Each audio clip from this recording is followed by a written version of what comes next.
Hello, എവിടെ എത്തിയായിരുന്നു? ഞാൻ വിളിച്ചിട്ട് വന്നാൽ മതി കേട്ടോ, വീട്ടിൽ വൈഫുണ്ടേ.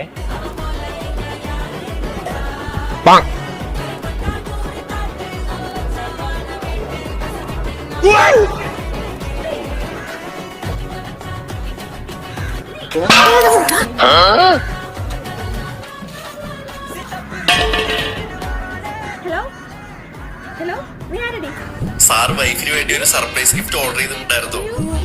പേയ്മെന്റ് പെൻഡിംഗ് ഒന്ന് അയക്കാവോ? ഒന്ന് എണീക്കേട്ടാ പ്ലീസ് ചേട്ടാ, ഒന്ന് എണീട്ടോ, ഇത്ര ബില്ല് ഒന്ന് പേ ചെയ്യട്ടാ പ്ലീസ് ചേട്ടാ.